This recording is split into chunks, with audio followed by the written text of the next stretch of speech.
بسم الله الرحمن الرحيم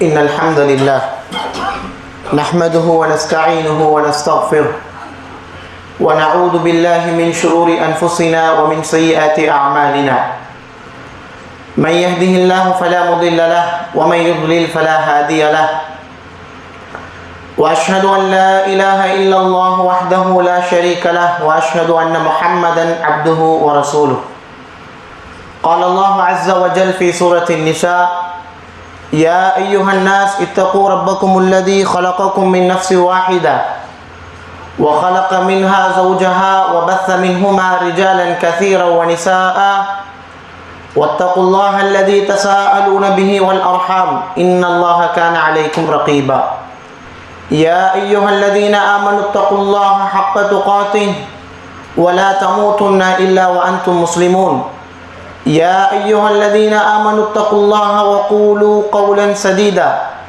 يصلح لكم أعمالكم ويغفر لكم ذنوبكم ومن يطع الله ورسوله فقد فاز فوزا عظيما أما بعد فإن أصدق الحديث كتاب الله وأحسن الهدي هدي محمد صلى الله عليه وسلم وشر الأمور محدثاتها وكل محدثة بدعة وكل بدعة ضلالة وكل ضلالة في النار.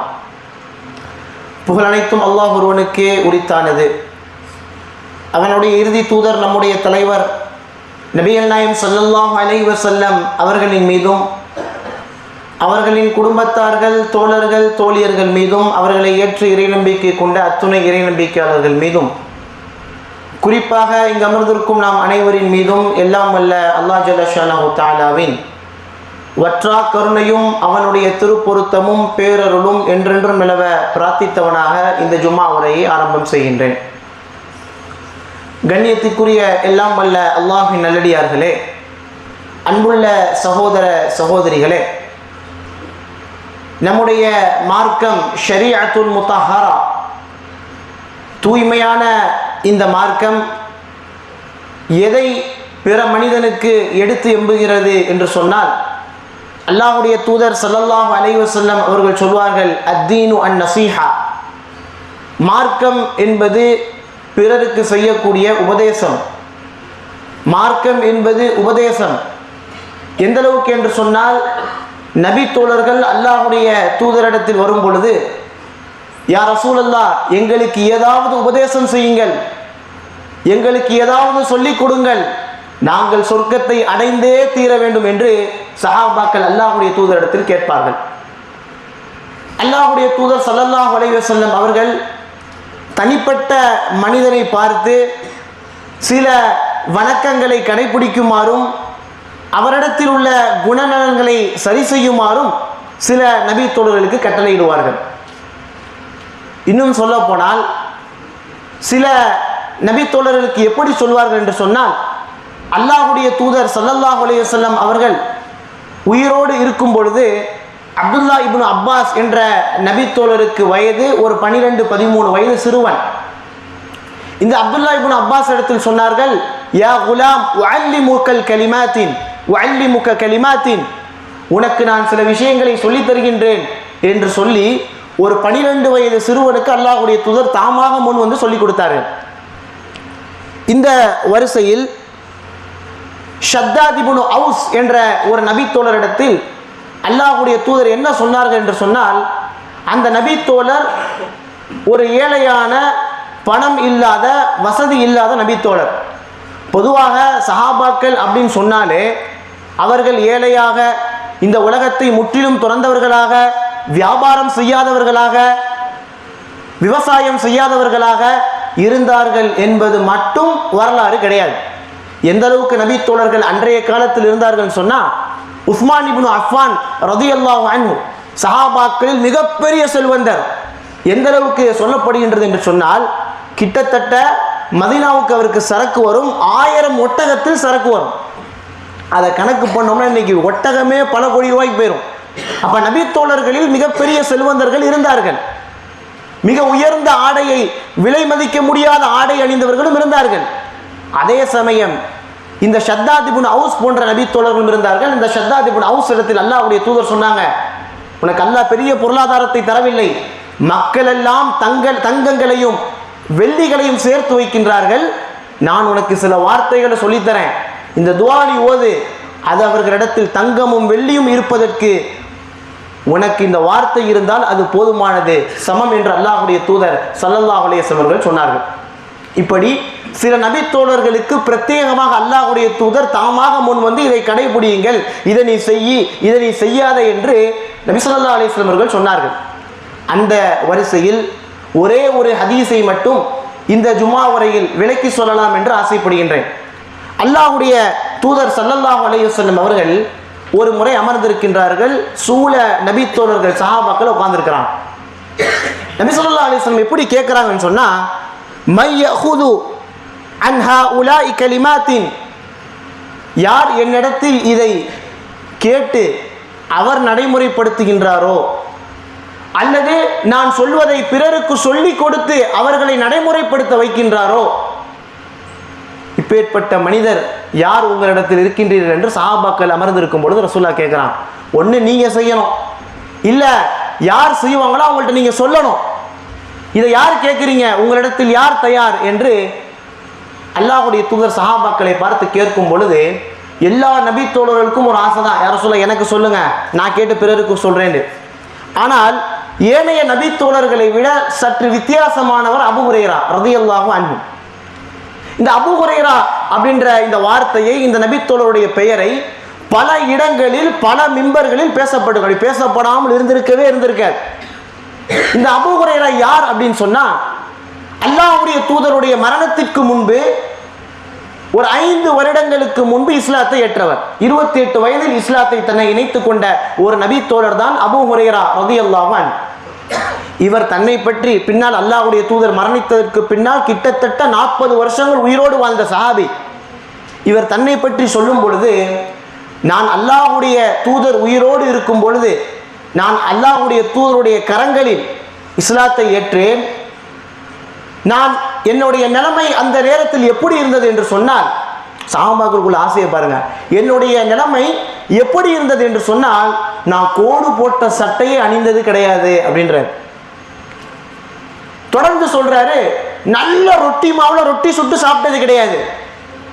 எனக்கு அல்லாஹ்வுடைய தூதருடைய வீட்டிற்கு அருகில் செல்லக்கூடிய நபி தோழர்கள் எனக்கு உதவி செஞ்சு சாப்பிட வைப்பாங்க, ட்ரெஸ் வாங்கி கொடுப்பாங்க அப்படின்னு சொல்லி அபூ ஹுரைரா ரலியல்லாஹு அன்ஹு சொல்றாங்க.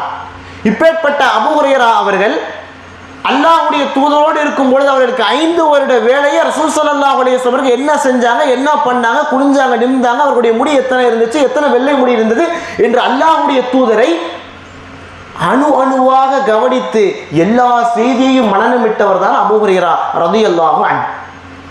அதனால் தான் நபி ஸல்லல்லாஹு அலைஹி வஸல்லம் அவர்கள் எல்லா சஹாபாக்களுக்கும் துஆ செஞ்சாங்க. சில சஹாபாக்களுக்கு குறிப்பிட்டு பிரத்யேகமாக துஆ செஞ்சாங்க. ஆனால் அபூ ஹுரைராக்கு என்ன துஆ செஞ்சாங்கன்னு சொன்னால், இவருக்கு மரண சக்தியை நீ கொடுன்னு சொல்லி ரசூலுல்லாஹ்வுடைய வாயால் துஆ செய்தார்கள். அதன் காரணத்தினால் ஒட்டுமொத்த ஏனைய எல்லா நபி தோழர்களை விடவும் அபூ ஹுரைரா தான் இந்த உம்மத்திற்கு அதிக ஹதீஸ்களை அல்லாஹ்வுடைய தூதர் இதை செய்தார்கள், அல்லாஹ்வுடைய தூதர் இதை தடுத்தார்கள் என்று இந்த உம்மத்திற்கு வழங்கியவர் அபூ ஹுரைரா ரலியல்லாஹு அன்ஹு அவர்கள். விஷயத்துக்கு வருவோம். ரசூல் ஸல்லல்லாஹு அலைஹி வஸல்லம் அவர்கள் சபையில் அமர்ந்து என்ன கேட்குறாங்க, என் இடத்துல இதை யார் கேட்குறா, ஒன்று நீங்கள் செய்யுங்க அல்லது செய்யக்கூடியவங்களுக்கு சொல்லுங்கன்னு சொல்லும் பொழுது சஹாபாக்கள் அமைதியாக இருக்கும் பொழுது அபூ ஹுரைரா மட்டும் என்ன சொல்கிறான், அனையா ரசூலல்லாஹ், நான் கேட்குறேன், எனக்கு சொல்லிக் கொடுங்க அப்படின்ற. அல்லாஹ்வுடைய தூதர் ஸல்லல்லாஹு அலைஹி வஸல்லம் அவர்கள் அபூ ஹுரைரா ரலியல்லாஹு அன்ஹுடைய கையை பிடித்து ஒரு 5 விஷயத்தை சொன்னார்கள். இந்த செய்தி திர்மிதி, அஹ்மது போன்ற நூல்களில் ஆதாரபூர்வமாக பதிவு செய்யப்பட்டு இருக்கின்றன. அப்போ அபூ ஹுரைரா ரலியல்லாஹு அன்ஹு கையை பிடிச்ச ரசூலுல்லாஹ் ஃபர்ஸ்ட் என்ன சொல்றாங்க, இத்தகில் மஹாரிம் தகுன் அபதன் நாஸ், அல்லாஹ் தடை செய்த எல்லாவற்றையும் விட்டு நீ தவிர்ந்திரு, மனிதர்களில் நீதான் பெரிய வணக்கசாலின்றாங்க. பொதுவா ஒரு வணக்கசாலி, ஒரு ஆபித் அப்படின்னு சொன்னா எனக்கும் உங்களுக்கும் மனசுல வர்றது என்னன்னு சொன்னா, வெட்டப்படாத சீர்திருத்தப்படாத தாடி இருக்கணும், பெரிய தாடி இருக்கணும். அவர் ஏனைய ரமதான் அல்லாத ஏனைய நோன்புகளை பிடிக்கக்கூடியவராக, பள்ளியில் எல்லா தொலையும் ஜமாத்தோடு தொழக்கூடியவராக இருக்கணும். அவர் பள்ளியிலே இருப்பார்ப்பா, அவர் எவ்வளவு பெரிய வணக்கசாலி என்று நம்முடைய கற்பனையில் வச்சிருக்கிறோம், இது வணக்கசாலி தான், இது வணக்கசாலிக்கான அடையாளம் தான். ஆனால் அல்லாஹ்வுடைய தூதர் ஆகப்பெரிய வணக்கசாலி யாரு? இத்தகில் மஹாரிம், அல்லாஹ் தடை செய்த, அல்லாஹ் ஹராமாக்கி எல்லாவற்றையும் விட்டு நீ பயந்து ஒதுங்கி தனித்து இரு. தகுன் அஅபதன் நாஸ், நீ தான் மிகப்பெரிய வணக்கசாலி. அதனால தான் சமீபத்தில் ஒரு வீடியோ வந்துச்சு, மக்கள் வந்து ஹலாலான கறி அப்படின்னு சொல்லி, இங்கே ஹலால் இல்லை பாய், அங்கே ஹலால்னு சொல்லி போய் கறி போய் அங்கே போய் வாங்குறோம். ஹோட்டலில் சாப்பிட்றப்ப இந்த கடை ஹோட்டல் வந்து ஹலால் ஆக்கப்பட்டிருக்கா, ஹலால் செய்யப்பட்ட கறி தான் விற்பனை செய்யப்படுகின்றான்னு சொல்லி டெஸ்ட் பண்ணுறோம். இப்படி இருக்கக்கூடிய மனிதன் சம்பாதிக்கக்கூடிய காசு ஹலால் கிடையாது, ஹராமான காசை வச்சுட்டு ஹலாலான சாப்பாடை தேடுறான். இப்போ ரசூலுல்லாஹ் சொல்றாங்க, நீ ஹராமை விட்டு தவிர்ந்திரு, நீதான் மிகப்பெரிய வணக்கசாலி என்ற முதல் உபதேசத்தை அபூ ஹுரைராவினுடைய கையை பிடித்து சொன்னார்கள். கண்ணியத்திற்குரிய சகோதரர்களே, சஹாபாக்களில் அல்லாஹ்வுடைய தூதர் ஒரு முறை சில நபி தோழர்கள் அமர்ந்திருக்கும் பொழுது ஒரு வார்த்தை என்ன செய்கிறாங்க சொல்கிறாங்க, இப்போ நான் இருக்கேன், நீங்கள் என்னை சூழ இருக்கின்றீர்கள், நான் என்னென்ன செய்கிறேனோ அதெல்லாம் நீங்களும் செய்கிறீங்க, வானத்திலிருந்து வகி வந்து கொண்டிருக்கிறது, நீங்கள் செய்யக்கூடிய அமல்கள், நீங்கள் செய்யக்கூடிய வணக்கங்கள், இதெல்லாம் விட பின்னால உங்களுக்கு பின்னால ஒரு சமுதாயம் வரும். அந்த சமுதாயம் அதில் ஒரு மனிதர் அமல் செய்தால் 50 நபர் அமல் செய்ததற்கு சமம் அப்படின்றாங்க. சஹாபாக்களுக்கு ஒரே அதிர்ச்சி, யா ரசூலல்லாஹ், நாங்கள் அமல் செய்கிறோம், 50 நபர் அமல் செஞ்சதுக்கு சமம் என்று சொல்கின்றீர்களே, அந்த காலம் எப்படிப்பட்ட காலம்? அல்லாஹ்வுடைய தூதர் சொன்னாங்க, அந்த 50 நபர் வந்து சாதாரண மனிதர் கிடையாது, உங்களை போன்ற 50 மனிதர்கள் செய்யக்கூடிய அமலை ஒரு மனிதர் செஞ்ச எல்லா நன்மையும் அவர் பெற்றுக்கொள்வார். ரசூலுல்லாஹ் சொல்றாங்க, நான் இருக்கின்றேன், என்னை சூழ நீங்கள் இருக்கின்றீர்கள், அதற்கான வாய்ப்பு இருக்குது. ஆனால் பின்னால் ஒரு காலம் வரும், அந்த காலம் எவ்வளவு மோசமா இருக்கும். அந்த நேரத்தில் ஒரு மனிதன் ஹராமை விட்டு தவிர்ந்திருந்தால் அவன் மிகப்பெரிய வணக்கசாலி என்று அல்லாஹ்வுடைய தூதர் ஸல்லல்லாஹு அலைஹி வஸல்லம் சொன்னாங்க. சுல்சாசம் அதே மாதிரி சொன்னாங்க, ஒரு காலம் வரும், ஹலால் எது ஹராம் எதுன்னே தெரியாது, எல்லாத்தையும் மிக்ஸ் பண்ணிடுவான். ஹலால் என்றது இன்னைக்கு நம்ம டக்குன்னு உண்மையாக சொல்லுங்க, ஹலால் என்று நம்ம மனசுக்கு ஞாபகம் வருது, ஆடை இருக்கிறது ஹலாலாக இருக்கணும், இதை தவிர ஹலால் என்று நம்ம மனசுக்கு எதுவுமே வர்றது கிடையாது. ஆனால் அல்லாஹ்வுடைய தூதர் சொல்றாங்க, ஒரு காலம் வரும், அதில் ஒரு மனிதன் செய்யக்கூடிய அமல் நபி தோழர்களில் 50 பேர் செய்யக்கூடிய அளவுக்கு சமமானது என்று சொன்னால், முதல் உபதேசம் அந்த அபூ ஹுரைராவினுடைய கரங்களை பிடித்து அல்லாஹ்வுடைய தூதர் சொன்னாங்க, இத்தகில் மஹாரிம், எல்லா ஹராமை விட்டும் நீ பயந்து கொள், அல்லாஹ்வை அஞ்சிக்கொள், நீதான் அஹ்பதன் நாஸ், மிகப்பெரிய வணக்கசாலி என்று சொன்னாங்க. இரண்டாவது நபி ஸல்லல்லாஹு அலைஹி வஸல்லம் அவர்கள் சொல்றாங்க அபூ ஹுரைராவிடத்தில், இர்தி பிமா கஸமல்லாஹு லக் தகுன் அக்னன் நாஸ். இது முக்கியமான விஷயம். உனக்கு அல்லாஹ் எதை விதித்திருக்கின்றானோ, நீ எதை அனுபவிக்க வேண்டும் என்று அல்லாஹ் எழுதியுள்ளானோ அதை நீ பொருந்திக்கொள், நீதான் மிகப்பெரிய செல்வந்தன், நீதான் பெரிய கோடீஸ்வரன். அல்லாஹ் உனக்கு எதை கொடுத்திருக்கானோ அதை போதும் நன, நீதான் மிகப்பெரிய செல்வந்தன் என்று நபி ஸல்லல்லாஹு அலைஹி வஸல்லம் அவர்கள் இரண்டாவது உபதேசத்தை சொன்னார்கள். கண்ணியத்திற்குரியவர்களே, சொர்க்கவாசிகளில் ஒருவரான சஅத் இப்னு அபி வக்காஸ் ரலியல்லாஹு அன்ஹு அவர்கள், பொதுவாக நமக்கும் நபி தோழர்களுக்கும் சஹாபாக்களுக்கும் என்ன வித்தியாசம் கேட்டால் என்ன சொல்லணும்? என்ன சொல்லணும்னு சொன்னால், பேசக்கூடிய எனக்கும் கேட்கக்கூடிய உங்களுக்கும் சொர்க்கம் கன்ஃபார்மா? 30 நோம்பு பிடிச்சோம், நைட் 2 மணி நின்று தொழுதோம், 6 நோம்பு பிடிச்சிருக்கோம், ஆனால் சொர்க்கம் கன்ஃபார்மா? சொல்ல முடியாது. ஆனால் நபி தோழர்கள் சொர்க்கத்தை உறுதி செய்யப்பட்டவர்கள், சொர்க்கம் அவர்களுக்கு உலகத்திலே மிக உறுதி என்று தெரிந்தவர்கள்.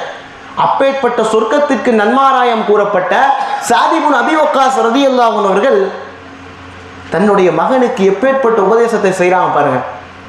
ஓரளவு செல்வந்தர், வசதியானவர், மகனுக்கு சொல்றாங்க, மகனே, நான் உனக்கு ஒரு உபதேசம் செய்கின்றேன்.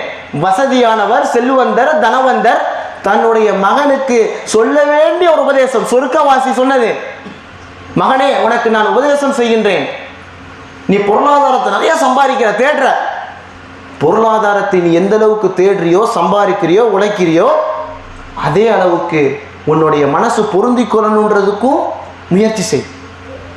நீ தேடிக்கிட்டே இருக்க, உன் மனசு எதையுமே பொருந்தலைன்னு சொன்னா, நீ தேடுவது உனக்கு திருப்தி அடையாமல் சலிப்பு தட்டிவிடும், உன்னுடைய மனசு திருப்தி ஆகாது. நீ பொருளாதாரத்தை தேடும் பொழுது போதும் என்ற மனத்தையும் அந்த மனதையும் சேர்ந்து நீ தேடு என்று சாத் இப்னு அபி வக்காஸ் ரலியல்லாஹு அன்ஹு அவர்கள் தங்களுடைய மகனுக்கு சொன்னார்கள்.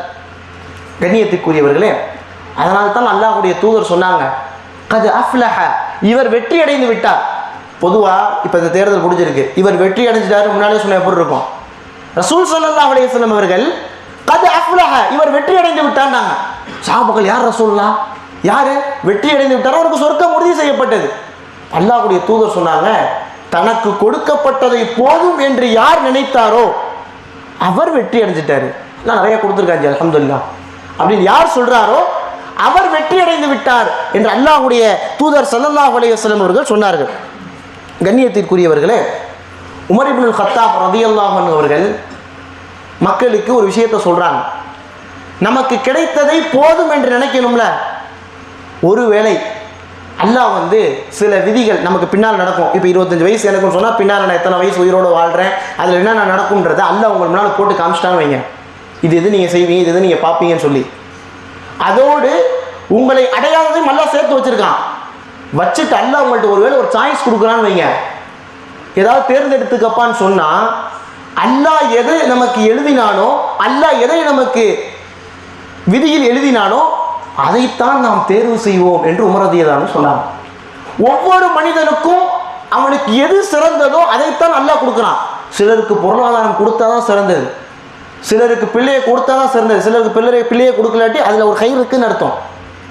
உமர் ரலியல்லாஹு அன்ஹு சொல்லுவாங்க, உங்களுடைய விதிகள் ஏதாவது உங்களுக்கு முன் போடப்பட்டு ஏனைய விஷயங்களும் போடப்பட்டுன்னு சொன்னால் உங்களுடைய விதியில் எது எழுதப்பட்டிருக்கோ அதைத்தான் நீங்கள் எடுப்பீங்க.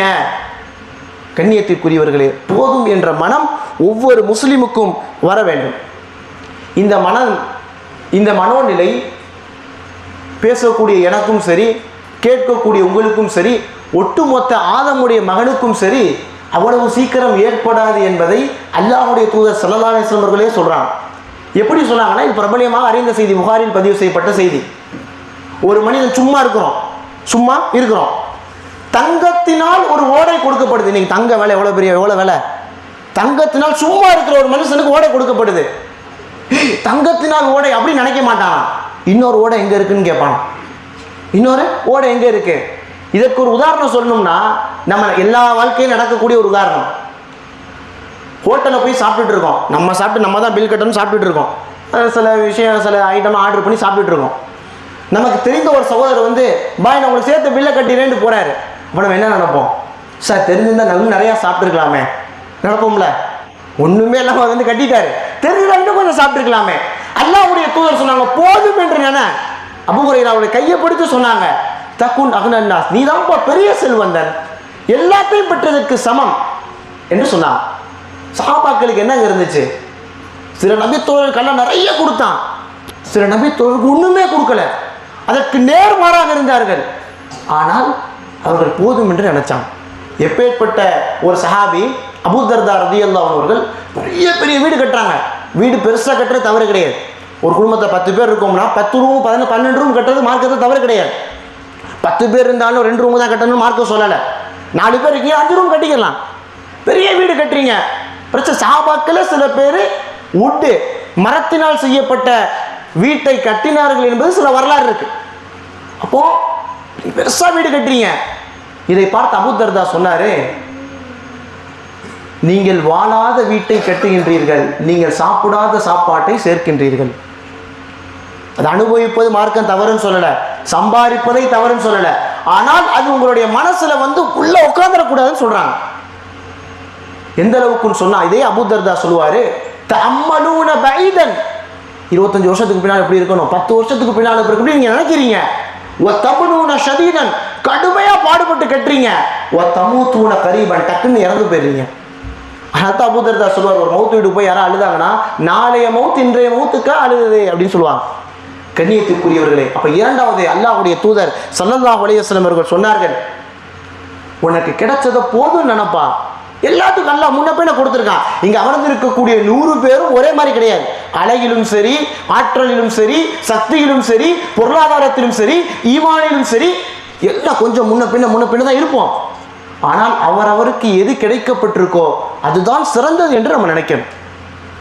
ஒரு மனைவி இறந்துட்டாங்க, ஒரு பிள்ளை இறந்துருச்சு அப்படின்னு சொன்னா அதில் அல்லாஹ் ஒரு நிலவை வைத்திருக்கான். ஒருவேளை அந்த பிள்ளை இருந்து வரதா பிரச்சனை நடந்துருச்சுன்னா கேட்க முடியாத நம்முடைய கண்ணியத்திற்கு இழுக்கு வந்துருச்சுன்னு சொன்னா எல்லாவற்றிலும் அல்லாஹ் ஒரு நலவை வைத்திருக்கின்றான். நமக்கு கிடைத்ததை போதும் என்று நினைக்க வேண்டும். அதனால தான் அல்லாஹ்வுடைய தூதர் ஸல்லல்லாஹு அலைஹி வஸல்லம் அவர்கள் அபூ ஹுரைரா இடத்துல இந்த வார்த்தையை சொன்னாங்க, போதும் நன்ன, நீ தான் பெரிய செல்வந்தன். வரலாற்றில் நடந்த ஒரு செய்தி இமாம் தஹபி அவர்கள் தன்னுடைய சியர் அலாமின் நுபலா என்ற நூலில் பதிவு செய்கின்றார்கள். அப்துல்லா இப்னு முஹம்மது என்ற ஒரு மனிதர் இந்த செய்தியை சொல்றாரு. நான் பாலைவனத்தில் போய் கொண்டிருந்தேன். இன்னைக்கு ரோடு தான், அன்னைக்கு பாலைவனத்தில் போய் கொண்டிருந்தேன். அப்பொழுது கடுமையான தாகம், நிழல் எனக்கு தேவைப்பட்டது. தூரத்தில் ஒரு கூரை தென்பட்டது. அந்த கூரைக்கு அருகில் நான் சென்று விட்டேன். உள்ள ஒரு மனிதர் உட்கார்ந்திருக்கிறாரு, நான் பார்க்குறேன். அந்த மனிதர் எப்பேற்பட்ட மனிதர் சொன்னால், 2 கைகளும் 2 கண்களும் இல்லாத மனிதர். கையும் கிடையாது, கண்ணும் கிடையாது. அவர் எப்படி அல்லாஹ்விடத்தில் சவுண்டு போட்டு, அதாவது சப்தமிட்டு எப்படி அல்லாஹ்விடத்தில் பேசுறாருன்னு சொன்னா, யா அல்லாஹ், எனக்கு நீ தந்ததுக்கு உனக்கே அனைத்து புகழும்ன்றாரு. வாசல் நின்றவருக்கு வெயில் பொறுக்க முடியுதோ இல்லையா, அது பொறுக்கவே முடியாது. ஏன்னா 2 கையும் கிடையாது, 2 கண்ணும் கிடையாது, எனக்கு தந்ததுக்கு உனக்கு நன்றி செலுத்துறேன்றார். அனுமதி கேட்டு அந்த மனிதர் என்ன செய்யறார், வெளியே வர்றார். இந்த வாசல் நிழலாடியவர் கேட்குறாரு, நீங்கள் என்ன இப்படி துவா செய்கிறீங்க, உங்களுக்கு 2 கையுமே கிடையாது, 2 பார்வை 2 கண்ணும் கிடையாது, ஆனால் எனக்கு கிடைச்சதுக்கு உனக்கு நன்றி செலுத்துறேன்னு சொல்கிறீங்களே, அல்லாஹ் உங்களுக்கு அப்படி என்ன கொடுத்தான், ஏன் இப்படி கேட்டீங்க அப்படின்றார். அப்துல்லா இப்னு முஹம்மது சொல்கிறாரு, அந்த மனிதர் சொன்னது என்னுடைய உள்ளத்தில் ஒரு நடுக்கம் ஏற்பட்டது. என்ன சொன்னாருன்னு சொன்னால், இந்த உலகத்தில் எத்தனையோ பேருக்கு காது கேட்காத ஒரு நிலை இருக்குது. அல்லாஹ் எனக்கு காதை கேட்க வச்சுருக்காங்க. இப்போ எந்த கேட்டால் நான் வெளியே வரேன், தண்ணி கேட்டால் தண்ணி எடுத்து கொடுப்பேன், ஒரு ஆளை சொல்லி உன்னை வந்து காமிப்பேன். இந்த உலகத்தில் எத்தனையோ பேருக்கு காது கேட்காது, அல்லாஹ் எனக்கு காதை கொடுத்துருக்கான்ல. தொழு வைக்கிறத கேட்குறேன், மார்க் அறிவுரையை கேட்குறேன், வியாபாரம் ஒரு ஆள்கிட்ட பேசுகிறேன், அதன் மூலமாக கேட்டு வியாபாரம் செய்கிறேன், அல்லாஹ் எனக்கு அதை கொடுத்துருக்குதுக்கு நான் நன்றி செலுத்துகிறேன். அடுத்து சொல்கிறாரு, எத்தனையோ பேர் பைத்தியமாக திரிகிறான், மனநலம் பாதிக்கப்பட்டு திரிகின்றான், மண் எது மனம் எது என்று தெரியாத அளவுக்கு திரிகின்றான், அல்லாஹ் எனக்கு அறிவை கொடுத்துருக்கான், அதற்கு நான் நன்றி செலுத்துகிறேன். தொடர்ந்து சொல்கிறாரு, எல்லாவற்றிற்கும் மேலாக அல்லாஹ் எனக்கு இந்த மார்க்கத்தை அவனுடைய அடிமையாக தேர்வு செய்திருக்கின்றான். எல்லாருக்கும் கண் இருக்கு, கை இருக்கு, கல்லையும் மண்ணையும் மாட்டையும் சிலைகளை வணங்கக்கூடியவனுக்கு மத்தியில் அவனை மட்டும் வணங்கக்கூடிய ஒரு தூய்மையான முவாஹித் தௌஹீத்வாதியாக என்னை ஆக்கியிருக்கின்றானே, அதற்கு நான் நன்றி செலுத்த வேண்டாமா அப்படின்னு கேட்கிறேன். கண்ணியத்திற்குரியவர்களே, 2 கண்ணும் இல்லை, 2 கையும் இல்லை, அப்பேற்பட்டவர் அல்லாஹ்வுக்கு நன்றி செலுத்துறாரு சொன்னா, அல்லாஹ் எல்லாத்தையும் கொடுத்திருக்கிறான். அதை நீங்கள் பொருந்திக் கொள்வதுதான் அல்லாஹ்வுக்கு நீங்கள் செய்ய வேண்டிய கடமை. ரசூல் ஸல்லல்லாஹு அலைஹி வஸல்லம் அபூ ஹுரைராவுடைய கையை பிடிச்சு 2வது சொல்றாங்க, உனக்கு விதிக்கப்பட்டதை நீ பொருந்திக்கொள், நீதான் மிகப்பெரிய செல்வந்தன் என்று சொல்றாங்க. 3வது சொல்றாங்க, அஹ்சின் இலா ஜாரிக் தகுன் முஃமினன், உன்னுடைய அண்டை வீட்டார் இடத்துல நல்ல முறையில் நடந்து கொள், நீதான் சிறந்த முஃமின்றாங்க. கண்ணியத்திற்குரியவர்களே, இதில் தெரிந்த செய்தி இல்லாமல் ஒரு சில தெரியாத செய்தியை சொல்கிறேன். பொதுவாக இந்த அண்டை வீட்டுக்காரரிடத்தில் எப்படி நடக்கணும் அப்படின்னு சொன்னால், சஹாபாக்கள் சொன்னாங்க, ரசூலுல்லாஹ் அண்டை வீட்டுக்காரன் சொல்கிறத பார்த்தா சொத்துல பங்கு கொடுக்க சொல்லிடுவாங்களோன்ற ஒரு பயம் எங்களுக்கு ஏற்பட்டது. அதுதான் சஹாபாக்கள் சில பேர் வந்து அல்லாஹ்வுடைய தூதரிடத்தில் சொல்கிறாங்க, யா ரசூலல்லாஹ், நாங்கள் எங்களில் ஒரு மனிதர் நிறைய நோம்பு பிடிக்கிறார், நிறைய தொழுகிறாரு, ஆனால் பக்கத்து வீட்டுக்காரன்ட்டு அவர் நடக்கிறது யாருனாலும் பார்க்கவே முடியல, அவ்வளோ மோசமாக பேசுகிறார். ரசூலுல்லாஹ் என்ன வார்த்தையை சொன்னாங்க தெரியுமா, ஹிய ஃபின்னார்னாங்க, அவன் நரகவாசின்டாங்க, அவன் நரகவாசின்டாங்க. சஹாபாக்கள் கேட்குறாங்க, இல்லை இன்னொரு மனுஷன் இருக்கான், அவன் ஒழுங்காக தொழ மாட்டான், ஒழுங்காக நோம்பு பிடிக்க மாட்டான், அப்பேற்பட்டவன் பக்கத்து வீட்டுக்காரன்ட்டு அவ்வளோ நல்ல முறையாக நடக்கிறான் அப்படின்னா ரசூலுல்லாஹ் சொன்னாங்க, ஹிய ஃபில் ஜன்னா, அவன் சொர்க்கவாசின்டான். கண்ணியத்திற்குரியவர்களே, உங்களுடைய நன்மைகளை இந்த சூரியன் எப்படி நம்மளுடைய உடலை சுட்டரிக்கிறதோ, அல்லாஹ்வுடைய தூதர் சொன்ன வார்த்தை, சூரியன் எப்படி நம்மளுடைய உடலை சுட்டரிக்கிறதோ அதே போன்று நம்முடைய நன்மைகளை அழிக்க விடக்கூடாது. அண்டை வீட்டுக்காரத்து நல்ல முறை நடக்கலாட்டி எல்லா நன்மையும் போயிடும் ரசூல் ஸல்லல்லாஹு அலைஹி வஸல்லம் சொன்னாங்க. அதைத்தான் ஷரியத்தில் அண்டை வீட்டுக்காரவனா யாரு, இன்னைக்கு பக்கத்து வீட்டுக்காரவனா இந்த சைடா நம்மள்ட்ட ஒரு கேள்வி இருக்கு, முன்னாலேயா பின்னாலேயா? ஷரியத்தை பொறுத்த வரைக்கும் 40 வீடுகள், நாற்புறமும் உள்ள 40 வீடு அண்டை வீட்டுக்காரர் தான். இப்போ எல்லாத்துக்கும் குணம் கொடுக்கணுமான அது கிடையாது. நல்ல முறை எவனுக்கும் தொந்தரவு கொடுக்காம இருக்கணும், அதனால தான் அதை வைத்து ஒரு திரைப்படமே எடுத்தான். அண்டை வீட்டுக்காரனுக்கு எந்த தொந்தரவு, பார்க்கிங்கில் தொந்தரவு கொடுக்கணும், திரைப்படமே எடுத்தான். கண்ணியத்திற்குரியவர்களே, ஒரு முஃமினுடைய அடையாளங்களில் ஒன்று பிற மனிதனுக்கு எந்த தொந்தரவும் என்ன செய்யக்கூடாது, கொடுக்கக்கூடாது என்பதை என்ன செய்யணும், புரிய வேண்டும். அப்போ ரசூல் ஸல்லல்லாஹு அலைஹி வஸல்லம் அவர்கள் மூன்றாவது சொன்னாங்க, அண்டை வீட்டுக்காரத்தை நல்ல முறையில் நடந்துக்க அபூ ஹுரைரா, நீ உண்மையான முஃமினாக இருப்பாய் என்று சொன்னார்கள். இமாம் அஹ்மத் பின் ஹம்பல் அவர்களுக்கு பக்கத்தில் ஒரு யகூதி. அஹ்மத் பின் ஹம்பல் யாரு? இந்த உம்மத்திற்கு 25,000 ஹதீஸ்களை கொடுத்த ஒரு அறிஞர். 25,000 ஹதீஸ் அவங்க இல்லாட்டி அல்ல அவங்க மூலமாக கொடுத்தான், அவங்க இல்லாட்டி கிடையாது. அப்பேற்பட்ட அஹ்மத் பின் ஹம்பல் ரஹிமஹுல்லாஹ்வுடைய வீட்டுக்கு அருகில் ஒரு யகூதி வீட்டை விற்கிறார். வீட்டை விற்கும் பொழுது என்ன சொல்லி விற்கிறாருன்னு சொன்னால், அந்த மார்க்கெட்டில் என்ன ரேட்டு போதோ அதை விட அதிகமாக ரேட்டு சொல்கிறார். மக்கள் கேட்குறாங்க, ஏங்க மார்க்கெட்டில் இவ்வளோ தான் ரேட்டு போகுது, இவ்வளோ ரேட்டு சொல்லி விற்கிறீங்க? அப்போ அந்த யகூதி சொன்னாராம், பக்கத்தில் அஹ்மத் பின் ஹம்பல் இருக்காருப்பா, அதுக்காக நீ காசு கொடுக்கலாம். நீங்கள் யோசிச்சு பாருங்கள், பல கோடி ரூபா போட்டு வீடை கட்டி பக்கத்தில் உள்ளவே நல்லா இல்லாட்டின்னு வைங்க, நிம்மதியே இருக்காது, எல்லாமே போயிடும். இப்படி இருக்கானே வரப்போ போகிறப்பான மூஞ்சியை முடிச்சுட்டு தான் போகணும். அஹ்மத் பின் ஹம்பல் அவர்கள் இருப்பதினால் நான் இந்த ரேட்டு சொல்கிறேன், நீ வெளியே அவரை பற்றி விசாரிச்சுக்க, விருப்பம் இருந்தால் வாங்குன்னு சொன்னான். கண்ணியத்திற்குரியவர்களே, அல்லாஹ்வுடைய தூதர் ஸல்லல்லாஹு அலைஹி வஸல்லம் அவர்கள் அபூ ஹுரைராவினுடைய கையை பிடித்து சொன்னார்கள், அண்டை வீட்டுக்காரன் இடத்துல நல்ல முறையில் நடந்துக்க, எந்த தொந்தரவும் கொடுக்காத, நீ உண்மையான முஃமின் தான். நாலாவது விஷயம் சொன்னாங்க, உனக்கு விரும்பியதை உன்னுடைய சகோதரனுக்கும் விரும்புண்டான். 5 உபதேசம் செஞ்சாங்க. அந்த 5ல் 4வது சொல்றாங்க, உனக்கு என்ன கிடைச்சிருக்கோ உன்னுடைய சகோதரனுக்கும் அது கிடைக்கணும்னு நினை, நீ தான் சிறந்த முஸ்லீம்ன்றாங்க. கண்ணியத்திற்குரியவர்களே, இந்த விஷயத்தை பொறுத்தவரை நம்முடைய மக்கள் நம்ம விட நம்ம சகோதரன் நல்லா இருக்கணும், அடுத்த கேட்டகரிக்கு போகணும்னு நினைக்கக்கூடிய ஒரே இடம் எது? லைனில் தான், கியூவில் நிற்போம்ல. நீ முன்னால் சீக்கிரம் போக சீக்கிரம் போக, அடுத்து நம்ம போக முடியும். கியூ லைனை தவிர, வரிசையை தவிர நம்மை விட நம்முடைய சகோதரன் முன்னால் கூட நினைக்கவே மாட்டோம். ஆனால் சஹாபாக்கள் எப்படி இருந்தாங்கன்னு சொன்னால், இப்னு அப்பாஸ் ரலியல்லாஹு அன்ஹுமா ஒரு முஸ்லிம்கள் வசிக்கக்கூடிய பகுதிகளில் மழை பெய்தது என்று சொன்னால் சந்தோஷப்படுவாங்க. முஸ்லீம் இருக்காங்க அந்த இடத்துல, மழை பெய்யுது அப்படின்னு சொல்லி ஒரு முஸ்லிமுக்கு கிடைக்கக்கூடிய இன்பத்தை பார்த்து தங்களுக்கு மத்தியில் சந்தோஷத்தை வெளிப்படுத்துவார்கள் என்பதை பார்க்கின்றோம். இப்போ 4வது சொன்னாங்க, உனக்கு கிடைப்பதை உன்னுடைய சகோதரனுக்கும் கிடைக்க வேண்டும் என்று நினை, நீ சிறந்த முஸ்லீம் என்று சொன்னாங்க. கண்ணியத்திற்குரியவர்களே, யஸீத் இப்னு அஸத் என்ற ஒரு நபித்தோழர், அல்லாஹ்வுடைய தூதர் அந்த நபித்தோழரை அழைத்து, அத்துஹிப்புல் ஜன்னா, சொர்க்கத்தை நீ விரும்புறியான்னு கேட்டாங்க. ரசூல் ஸல்லல்லாஹு அலைஹி வஸல்லம் கேட்டால் யார் வேணான்னு சொல்லுவான்? நான் யா ரசூலல்லாஹ் சொர்க்கத்தை விரும்புகிறேன். அல்லாஹ்வுடைய தூதர் பெருசாக எதுவும் சொல்லலை, உனக்கு கிடைத்ததை உன்னுடைய சகோதரனுக்கும் கிடைக்கணும்னு நினை, நீ சொர்க்கத்துக்கு போயிடுவேன்றான். கண்ணியத்திற்குரியவர்களே, அல்லாஹ்வுடைய தூதர் ஸல்லல்லாஹு அலைஹி வஸல்லம் அவர்கள் அபூ ஹுரைராவிடத்தில் இந்த 4 விஷயத்தை சொன்னாங்க. முதல் விஷயம், எல்லா ஹராமை விட்டும், அல்லாஹ் தடை செய்த எல்லாவற்றை விட்டும் நீ தவிர்ந்திரு, நீதான் பெரிய வணக்கசாலி. 2வது, அல்லாஹ் உனக்கு கொடுத்ததை போதும் என்று நினை, எல்லாத்துக்கும் முன்னப்பிட கொடுத்துருக்கான், அல்ஹம்துலில்லாஹ் நினை, அடுத்து நினைச்சா நீ டக்குன்னு இறந்து போயிடுவ, போதும் என்ற மனநிலையை நீ ஏற்படுத்திக்கொள். 3வது, பக்கத்து வீட்டுக்காரன்ட்ட பார்த்து ஒரு ஸ்மைல் பண்ணு, போதும். அவனை கொஞ்சம் கொலாவணுன்றது கிடையாது, அவனுக்கு தொந்தரவு கொடுக்காம பார்த்தா ஒரு ஸ்மைல் பண்ணு, போதும். 4வது, உனக்கு கிடைத்ததை உன்னுடைய சகோதரனும் நல்லா இருக்கணும், அவனும் நல்லா இருக்கணும் அப்படின்னு நினை, நீ சிறந்த முஸ்லீம்ன்றாங்க. 5வது ஒரு விஷயத்தை சொன்னார்கள். 2வது அமரில் பார்ப்போம்.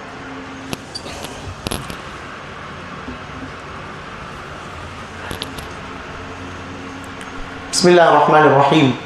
அல்ஹம்துலில்லாஹி ரப்பில் ஆலமீன், வஸ்ஸலாத்து வஸ்ஸலாமு அலா ரசூலில் அமீன், அம்மா பஅத்.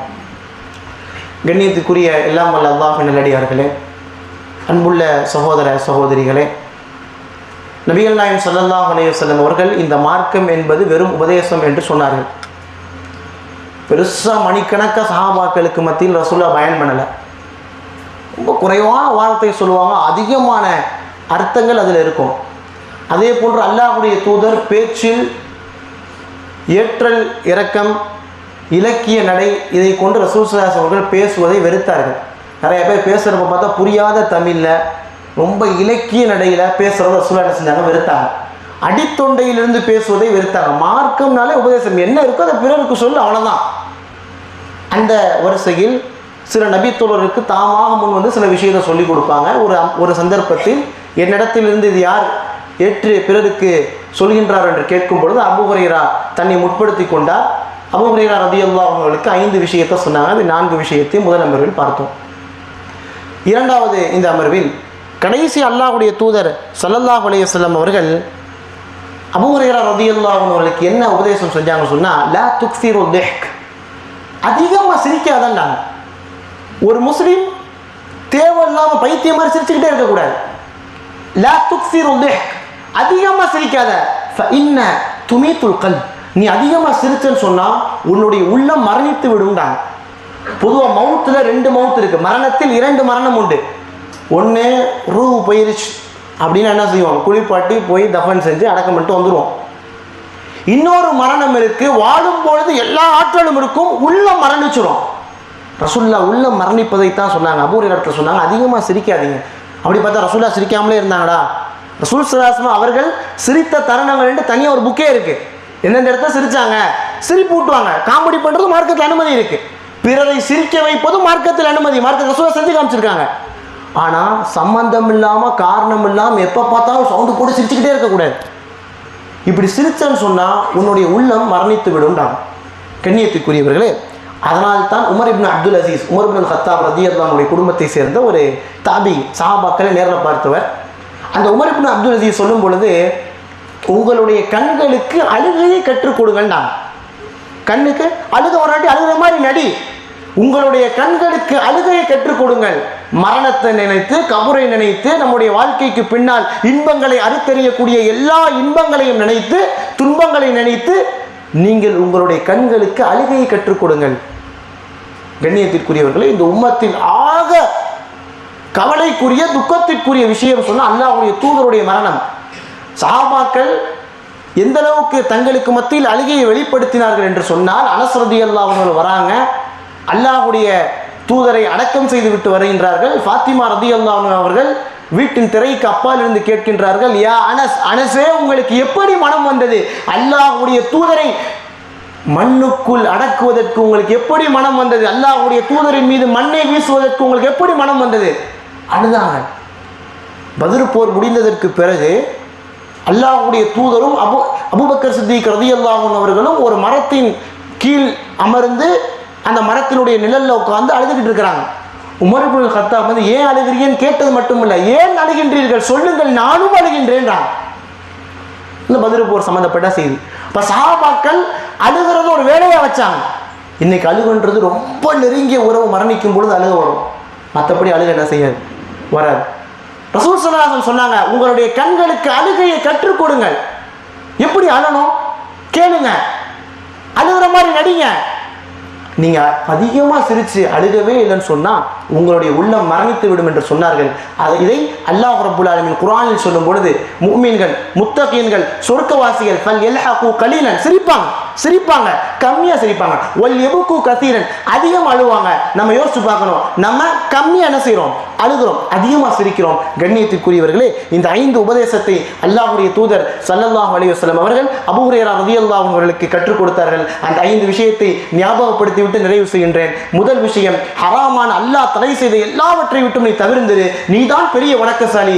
இரண்டாவது, உனக்கு கிடைத்ததை போதும் என்று நினைத்துக்கொள், நீதான் மிகப்பெரிய செல்வந்தன். மூன்றாவது, அண்டை வீட்டாளருக்கு எந்த தொந்தரவும் கொடுக்காத, நீ சிறந்த முஃமின். நாலாவது, உனக்கு கிடைத்தது உன்னுடைய சகோதரனுக்கு கிடைக்கணும். ஒரு முஸ்லிம் நல்லா சம்பாரிச்சு நல்லா இருக்கா, நீ சந்தோஷப்படணும். ஐந்தாவது, உங்களுடைய கண்களுக்கு அழுகையை கற்றுக் கொடுங்கள். அதிகமாக என்ன செய்யாதீங்க, சிரிக்காதீங்க, உங்களுடைய உள்ளம் மரணித்து விடும் என்பதை நபிகள் நாயகம் ஸல்லல்லாஹு அலைஹி வஸல்லம் அவர்கள் சொன்னார்கள். இந்த 5 விஷயத்தை பின்பற்றி நடக்கக்கூடிய நல்ல அடியார்களாக அல்லாஹ் ரப்புல் ஆலமீன் என்னையும் உங்களையும் ஆக்கி அருள் புரிவானாக. வ ஆகிர் தஅவானா அல்ஹம்துலில்லாஹி ரப்பில் ஆலமீன். அஸ்ஸலாமு அலைக்கும் வரஹ்மத்துல்லாஹி.